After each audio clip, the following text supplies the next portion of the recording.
नमस्कार शेतकरी बांधवांनो, बाजारभाव माहिती या आपल्या यूट्यूब चॅनलवरती तुमच्या सर्वांचं स्वागत आहे.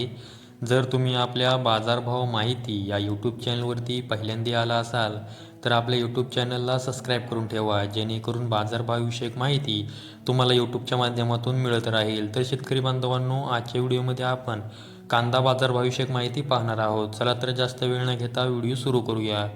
तर तुम्ही स्क्रीनवरती पाहू शकता 11 जानेवारी 2026 रोजी छत्रपती संभाजीनगर बाजार समितीमध्ये एकूण 3141 क्विंटल कांद्याची आवक झालेली आहे. त्यासाठी किमान दर हा 450 रुपये तर कमाल दर हा 1500 रुपये देण्यात आलेला आहे. तर सर्वसाधारण दर हा 975 रुपये देण्यात आलेला आहे. त्यानंतर पुढील बाजार समिती आहे सातारा बाजार समिती. यामध्ये जी कांद्यांची एकूण आवक झालेली आहे ती आहे 251 क्विंटल. यासाठी किमान दर हा 1000 रुपये तर कमाल दर हा 2000 रुपये देण्यात आलेला आहे.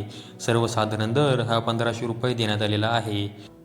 त्यानंतर पुढील बाजार समिती आहे जुन्नर आळेफाटा बाजार समिती. यामध्ये जो चिंचवड कांदा आहे त्याची एकूण आवक ही 16,411 क्विंटल झालेली आहे. त्यासाठी किमान दर हा 1000 रुपये तर कमाल दर हा 2000 रुपये देण्यात आलेला आहे. तर सर्वसाधारण दर हा 1500 रुपये देण्यात आलेला आहे.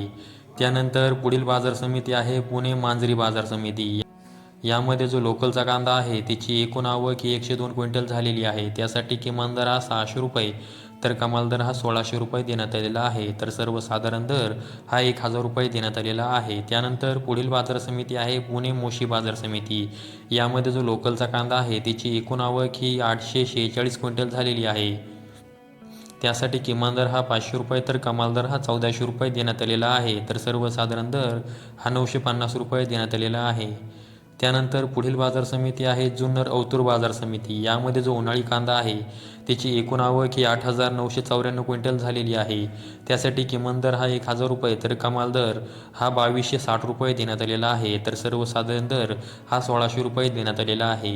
तर शेतकरी बांधवांनो, आजच्या व्हिडिओमध्ये मी तुम्हाला 11 जानेवारी 2026 रोजी कोणत्या बाजार समितीमध्ये कांद्यासाठी काय बाजारभाव होता याविषयी माहिती दिलेली आहे. 11 जानेवारी रोजी रविवार असल्या कारणाने बऱ्याच बाजार समित्या या बंद होत्या. त्यामुळे जेवढ्या बाजार समित्यांची माहिती मिळालेली आहे ती आपल्याला सांगण्याचा मी प्रयत्न केलेला आहे. अशाच माहितीसाठी बाजारभाव माहिती आपल्या यूट्यूब चॅनलला सबस्क्राईब करून ठेवा. व्हिडिओ आवडल्यास व्हिडिओला लाईक करा. संपूर्ण व्हिडिओ पाहिल्याबद्दल सर्व शेतकरी बांधवांचे धन्यवाद.